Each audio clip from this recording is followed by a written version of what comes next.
तो हम लोग का मैथ का जो जीडी का पैटर्न चल रहा है, जीडी का पैटर्न चल रहा है जिसमें टाइप 4 पढ़ रहे हैं। क्या पढ़ रहे हैं? टाइप 4। टाइप 4 का पहला रूल, टाइप 4 का पहला रूल है, यदि ए मल्टीप्लाई के फॉर्म में हो, देखिए यहाँ गुना के फॉर्म में है, इन्फिनिटी बार हो, इन्फिनिटी मतलब अनंत बार, जिसकी कोई सीमा नहीं है, जिंदगी आपका खत्म हो जाए लेकिन ये लिखना खत्म न हो, तो उसका आंसर डायरेक्ट ए लिख देना है। एग्जाम्पल के तौर पर ये सवाल पूछा गया है। एक सवाल और बताते हैं जो पूछा हुआ है, रूट अंडर 5 वाला पूछा हुआ है। अगर इस तरह से इन्फिनिटी तक दे देगा तो आंसर क्या लिखना था? एक सवाल और दिया है 4 वाला, एक सवाल और दिया है 4 वाला, इस तरह से है, इस तरह से है, तो इसका आंसर क्या हो जाएगा? 4। हम आशा करते हैं जब कोई सेम संख्या इन्फिनिटिव तक रहे तो उसका आंसर वही होता है। गुना के फॉर्म में देखते ना, गुना के फॉर्म में है। रूल नंबर 2 बाबू, नोटिस करके सीखिएगा जो बता रहे हैं। जब पूरे पढ़ा देंगे तब पैटर्न बाहर नहीं जाएगा, पहले ये उछल कूद नहीं करिए, लेकिन जो बता रहे हैं उस समय तभी सीखिए, उसमें दिक्कत नहीं रहना चाहिए, मेरा ये कहना। ए प्लस इस तरह से इन्फिनिटी बार रहे। वहां गुना बताए थे ना, अभी क्या बता रहे हैं? ऐसा रहे। तो जनरली कुछ शिक्षक इसको फैक्टर के फॉर्म में बताते हैं, कुछ इसको कहते हैं तो फैक्टर तोड़ना, द्विघात समीकरण बनाना, फलना चिलना करना, सब बकवासबाजी है। आसान लेकिन बकवासबाजी, इसलिए क्योंकि कुछ का फैक्टर नहीं टूटता फिर आपको उसमें टेंशन हो जाएगा। इसका सीधे रूल याद रखना है, रूट अंडर 4a प्लस 1, बाहर में जाके +1 अब बटे 2। सर जी नहीं समझे, हम समझाते। एक सवाल लेते हैं एग्जाम का पूछा हुआ, देखते हैं किस पर कैसा बात पूछा था। सुनिए मेरा बात, root under 12 root under 12 root under 12 dot dot infinity.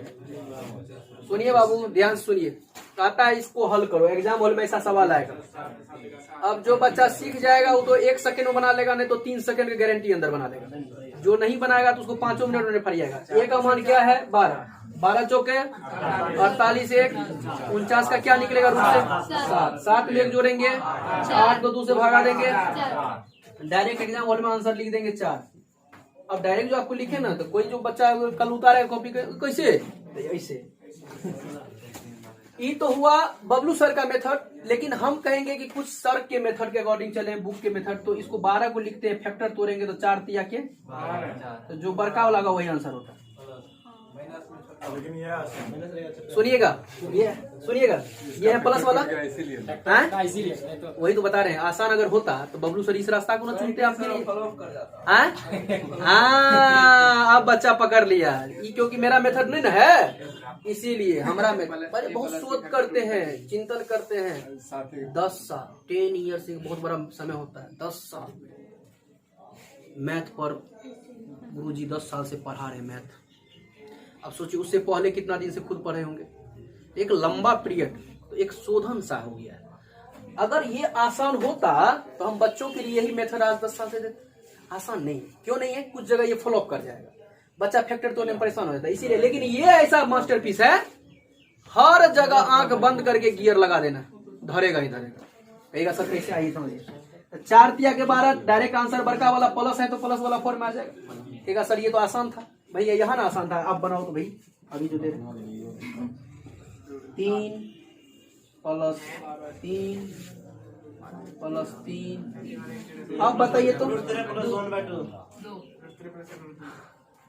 नहीं, आप अथी बताइए ना, ये वाला मेथड बताइए ना। आ गए ना बबलू सर के जगह पर, वही आना है, ठीक ना। आइए तो यहाँ पर अब यहाँ पर माथा लगाइए, नहीं चलेगा, अब उड़ गया। इसीलिए सुनिए, इसीलिए इस मेथड का हम प्रेशर दिमाग में बच्चों को कहते हैं मत लो। बस एक बात याद रखना। अब देखिए इससे कैसे हल हो जाएगा। ए का मान है 3, 4 तिया के 12, 1। अब हम आपसे कुछ पूछते हैं, मेरा बात समझिए। हम चाहें तो इसको आंसर में एग्जाम हॉल में अगर रहेगा ऐसा तो 13 + 1/2। सुनिए ध्यान से, आंसर अगर यहाँ छोड़ा है तो यहाँ लिख देंगे। लेकिन कभी कभी क्या करता नहीं, यहाँ नहीं छोड़ेगा, थोड़ा बदमाशी कर लेगा आपके साथ, थोड़ा एंजॉय करना चाहेगा, इंजॉय अगर वो करेगा तो हम भी करेंगे। कैसे करेंगे समझिए ध्यान। √13 का वैल्यू क्या निकलेगा, सुनिए ध्यान से, विद्वान मत बनना। √9 का 3 निकलता है ना, सुनिए ध्यान से। 16 का 4 निकलता है ना, इसका मतलब 9 और 16 के बीच में जब ये वैल्यू है 13, तो 3 और 4 के बीच में वैल्यू आएगा, तो 3 पॉइंट समथिंग समथिंग आएगा, 1 प्लस में रहेगा। इसका 13 का मान निकालेंगे रूट से तो 3 दशमलव समथिंग समथिंग, उसमें 1 जोड़ेंगे 4 दशमलव समथिंग समथिंग, 2 से भागा देंगे, 4 में 2 से भागा देंगे तो 2 दशमलव समथिंग समथिंग। इसका मतलब है कि इसका आंसर 2 और 3 के बीच होगा। ऑप्शन में यही रहता लिखा हुआ, ऐसे बीच करता है, कहता है 2 और 3 के बीच, 1 और 3, 1 और 2 के बीच, 5 और 6 के बीच, 9 और 10 के बीच। क्या मार्ग क्या आना चाहिए था? क्लियर हो गया, समझ में आया? अब आइए, अब एक बात समझिए, एक सवाल और, यहाँ एक सवाल और ये भी पूछा हुआ, देखते हैं क्या है। 7 7 7 और इस तरह से है, कुछ इस तरह से, क्या लगता है बनेगा? ऐसे तो ना बनेगा, लेकिन ऐसे ही बनेगा। 7 चौके 28, 29 है तो 5 दशमलव समथिंग समथिंग, क्योंकि 29 मतलब 25 से ज्यादा, तो 5 में 1 जोड़ेंगे तो 6 दशमलव समथिंग समथिंग, 6 में 2 से भागा देंगे तो 3 दशमलव समथिंग। इसका मतलब इसका वैल्यू क्या हो जाएगा? 3 और 4 के बीच, 3 और 4 के बीच। क्या पकड़ में आया? समझ में आया? अगर सर तो ये गुना बताए, अगर सर आंसर दशमलव में दिया रहता और बढ़िया ना है, 3 पॉइंट जो एक ठो में रहेगा वो मार देंगे। अब देगा सर और एग्जाम यहाँ सीजीएल तक नहीं देता है, और उसमें तो मैट्रिक लेवल वाला पर कहा देगा। ये तो हम तो ज्यादा लिख दिए है, देखिए क्या लिखाएगा उसने, या तो ये देगा या नहीं तो √29 प्लस 1/2 देगा। यहीं पे छोड़ा। मैट्रिक लेवल पर या तो यहाँ अपेक्षा कर सकते हैं, या ये तो सीजीएल लेवल पर ऐसे ऑप्शन रहता है, सर इंटर लेवल। सुनिए ध्यान से, एक बात बताते हैं, गुना बताए प्लस बताए। अब सुनिए, अगला तीसरा केस में पढ़ेंगे माइनस, और चौथा केस में पढ़ेंगे सर जी ये तो जब आप इन्फिनिटी तक लिए इसीलिए ना, और जब फिक्स से बार लेंगे तब अगला 2 केस और पढ़ेंगे। आप पहले इसको लिखिए, लिखने के बाद हम फिर आगे पढ़ेंगे, फिर उसके बाद चलिए अच्छी बात है। अब समझिए ध्यान से, अगर इसको पहले मिटा दें,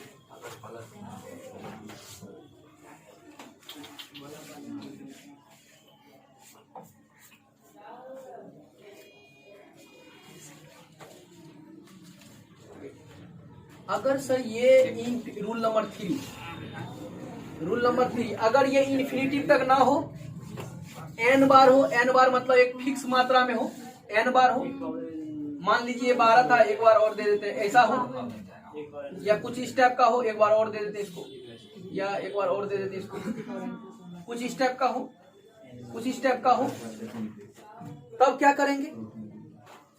मतलब सर जी जब ये गुना के फॉर्म में हो लेकिन n बार हो, मतलब फिक्स बार, 4 बार, 3 बार, 5 बार, 6 बार ऐसा हो, इसके लिए क्या करेंगे? कुछ नहीं, टेंशन नहीं है, a to the power n minus 1 to the power n होता। तो बड़ा जल्दी बात है, a to the power n minus 1 to the power n, बहुत सरल काम है। कैसे सर जी? आइए समझते इस सवाल को। a का मान क्या है? 12।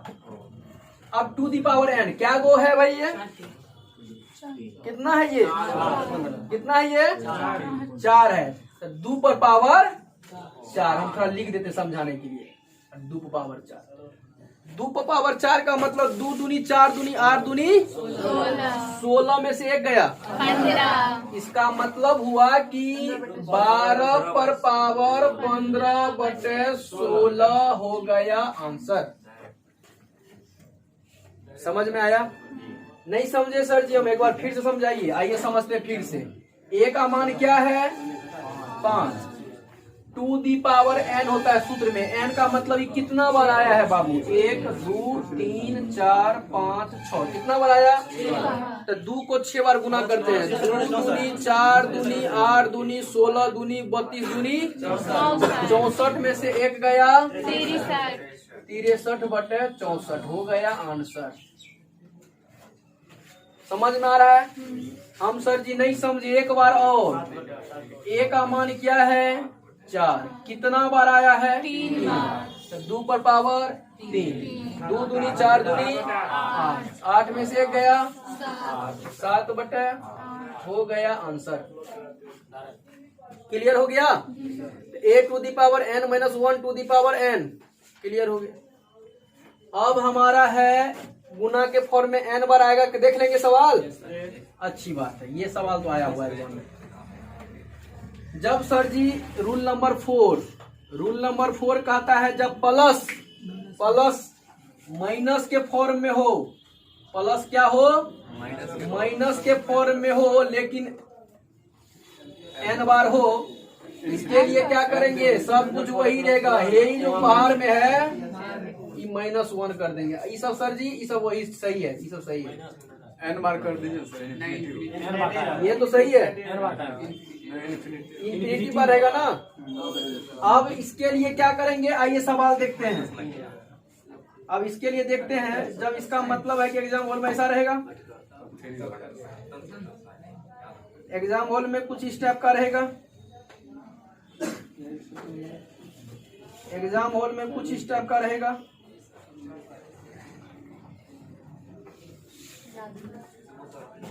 इस टाइप का। आइए हम लोग देखें, ध्यान से समझते हैं। अब a का मान है 12। 12 चौका 48 1 49। 49 का निकलेगा 7। 7 में से 1 गया 6। 6 को 2 से भागा देंगे 3। इसका आंसर हो जाएगा 3। एक बार फिर से सीखते हैं सर जी। 3 है, 3 चौके 12 1 13 का वैल्यू क्या निकलेगा? 3 पॉइंट समथिंग। उसमें से 1 गया 2 पॉइंट समथिंग। 2 से भागा देंगे 1 पॉइंट समथिंग। मतलब 1 और 2 के बीच आंसर होगा। ऑप्शन में ऐसा ही रहेगा। अगला है 7 चौके 28 1 29। 29 का क्या निकलेगा? 5 पॉइंट समथिंग। 1 घट गया 4 पॉइंट समथिंग। 2 से भागा दिए 2 पॉइंट समथिंग। समझ में आया कि नहीं आया? इसका मतलब 2 और 3 के बीच आंसर हो जाएगा। कुछ नोटिस किए क्या? यह फॉर्म पर जो सवाल आएगा आप उसे बर्बाद कर देंगे। तो हम लोगों का जीडी का पैटर्न जो चल रहा है वो मिक्सअप डिमांडिंग पैटर्न, उसमें हम लोग बात करेंगे। तो टाइप 4 का तीसरा और चौथा रूल भी क्लियर हो गया। यहाँ तक समझ गए? अगर आप समझ गए तो इनको पहले आप लिखें। लिखने के बाद हम लोग फिर आगे का स्टेप बढ़ाएंगे। एक बार फिर से बताओ। क्या चीज? बार ये n बार जाएगा। जब बता रहे थे तो आप कहीं और ध्यान दिए हुए थे। कैसे पढ़िएगा ऐसे? a to the power n minus 1 to the power n formula होता है। ये है कितना बार? 4। 12 लिखे, कितना बार आया? 4। तो 2 पर पावर 4। 2 पर पावर 4 का मतलब गुना करिए। 2 दूनी 4 दूनी 8 दूनी 16। 16 में से 1 गया 15। तो 2 पर पावर 15/16। अब सब सवाल उसी पैटर्न पर, जैसे a है मतलब इस तरह से लिख देंगे। हम लोग आगे रूल बढ़ाएंगे, पहले इतना नोट करें। लिख लिया आप लोग, मिटा देते हैं। तो रूल नंबर 4 तक पर सवाल पूछा हुआ अभी हम लोग देखते जा रहे हैं। अच्छी बात है। अच्छा, इसमें वैल्यू इधर उधर हो सकता है, मानते हैं। जैसे हम 5 लिखे, हो सकता है एग्जाम हॉल में 13 लिख दे। हो सकता है हम 7 लिखे, हो सकता है एग्जाम हॉल में 14 लिख दे। क्या राजा? लेकिन बात बाकी सब कुछ चलेगा यथावत। रूल नंबर 5 पहले सुनिए हम क्या कह रहे हैं। यह पैटर्न भी आपका पूछा हुआ सवाल है बैक ईयर में। तो हम चाहेंगे कि आप देखते ही एग्जाम हॉल में टिक करें और सीखते चलिएगा। रूल नंबर 5, अगर x पावर n भागा x माइनस 1 हो, अगर x पावर n भागा x माइनस 1 हो तो शेषफल पूछता है एग्जाम हॉल में, शेषफल क्या होगा? शेषफल हमेशा, शब्द क्या लिख रहे हैं हम हमेशा? शेषफल हमेशा, हमेशा मतलब क्या भाई? धरती पलट जाए, सलट जाए, कुछ हो जाए, हमको कोई फर्क नहीं पड़ता, हमेशा एक मारेंगे। शेषफल हमेशा एक होता है, एक होता है। सर जी हम नहीं समझे, एक बात समझाया जाए। हमने कहा x पावर n भागा x माइनस 1 हो तो शेषफल हमेशा एक होता है। सर हम नहीं समझे। सर 2-4 को सवाल पूछा, 2-4 सवाल पूछा हुआ देख लेते हैं, पता चल जाएगा कैसा पूछा था और आंसर इसका कितना लॉलीपॉप था। भाई पूछा हुआ सवाल हम खींच लेते हैं, खींचने का काम देखते हैं। 7 पावर 231 भागा 6 में शेषफल ज्ञात करें, शेषफल ज्ञात करें। देखिए एग्जाम का सवाल लिख दिए, x पावर n है भागा x माइनस 1 मतलब क्या? 7 में से गया, इससे कम है। इसका एग्जाम हॉल में रिमाइंडर क्या लिखते हैं? शेषफल को इंग्लिश में क्या कहते हैं? रिमाइंडर। आंसर क्या लिखते इसका? सवाल पूछा हुआ है। एक सवाल और लेते हैं, एक सवाल और लेते हैं। ले उधरे उधरे फेंक देता है। हाँ अच्छे बोतल को टांगा है, वहाँ है, वहाँ लीजिए। अगर एक सवाल ऐसा सुनिए, एक सवाल ये सवाल है, देख लीजिए ध्यान से। 70 पर पावर 2022 भागा 69 में शेषफल ज्ञात करें। रिमाइंडर का आंसर लिखेंगे, मतलब हम इतना भीड़ से लिखेंगे, आप एक, हम इतना भीड़ से लिखेंगे एक। इसका मतलब है कि लिखना बेकार है। इसका मतलब आप अब आंख बंद करके एक एक बोलते रहिएगा, समझना नहीं, पैटर्न समझ में आ रहा है ना? इसका मतलब वो लिखने वाले नहीं है। x पावर n भागा x माइनस 1 हो तो रिमाइंडर क्या होगा? 1 होगा। लेकिन रूल नंबर 6 कहता है, अच्छा ये सवाल पूछा हुआ, देखिए कितना लगता है एकदम जटिल सवाल होगा, लेकिन कितना आसान है। अब सुनिए ध्यान से, अगर x पावर n हो भागा x प्लस 1 हो जाए इस बार तो x हो। सुनते चलिए, इतना आसान रहता है तो हम भी नहीं बोल देते। यदि x पावर n हो भागा x प्लस 1 हो तो रिमाइंडर, अच्छा r लिख दिए तो मतलब समझ जाएंगे ना, रिमाइंडर क्या होगा। लेकिन कंडीशन सुनिए, जब n मतलब ये n पावर जो है n बराबर सम हो, देखिए क्या लिख रहे हैं, n बराबर सम हो तो रिमाइंडर 1, n बराबर विषम हो तो रिमाइंडर यही x जो लिखल रहेगा वही आंसर x होगा। क्लियर हुआ सर? x पावर n भागा x प्लस 1 हो, अगर पावर सम हो तो रिमाइंडर 1 मारेंगे और पावर विषम हो तो जो लिखा रहेगा वही आंसर ठोक देंगे। सर जी नहीं समझे, एक बार समझाया जाए तो हम समझाते हैं। जैसे मान लेते हैं 70 पर पावर 2022 भागा 71 में शेषफल बताओ, शेषफल बताओ।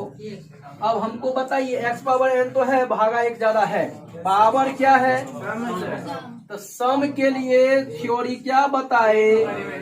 1 होगा। लेकिन एक सवाल है, एक सवाल और हम देंगे। एक सवाल है, अगर 7 पर पावर